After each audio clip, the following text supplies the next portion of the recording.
Ny mety ho toetry ny andro any an-dranomasina ny alatsinainy fa 30 volana Décembre 2024 amin'ny ora maraina hatramin'ny talata tafaraka amin'ny 30 volana Décembre 2024 amin'ny ora maraina.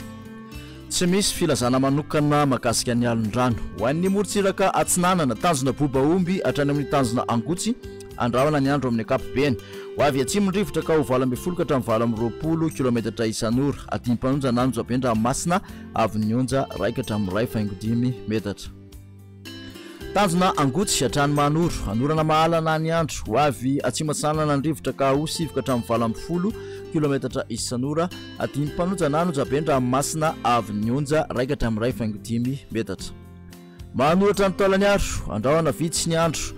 ho avy avatrana vahatratsanana ny rivotra ka ho 7 ka hatramin'ny 20 kilometatra isan'ora onja ampendra masina avy ny onja nodidina ny 1.5 metatra.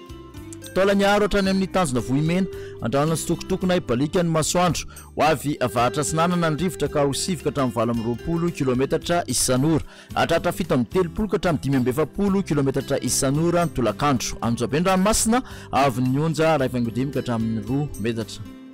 Morontsiraka andrefana tanjona vohimena hatrany amin'ny tanjona akaboa izy tandrifin-drahona ny avara Stoliara maina ny akafa ho avy atsimon-ny rivotra ka ho 7 ka hatramin'ny 20 kilometatra isan'ora aty mpanonja nanjo ampendra masina avy ny onja raika hatramin'ny 1.5 metatra.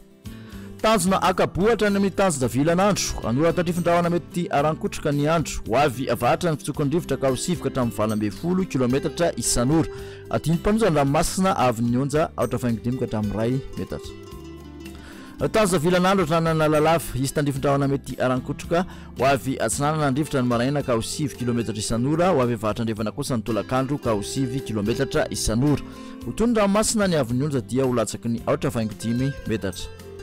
Analalava hatrany amin'ny tanjona bobaomby izy tandrifin-drahona mety arankotroka ho avy atsinanana ny rivotra ny maraina ka ho 7 kilometatra isan'ora ho avy atsimo andrefana kosa ny tolakandro ka ho 7 ka hatramin'ny 20 kilometatra isan'ora ho toy ny ranomasina avy ny onja ho latsaky ny 1.5 metatra.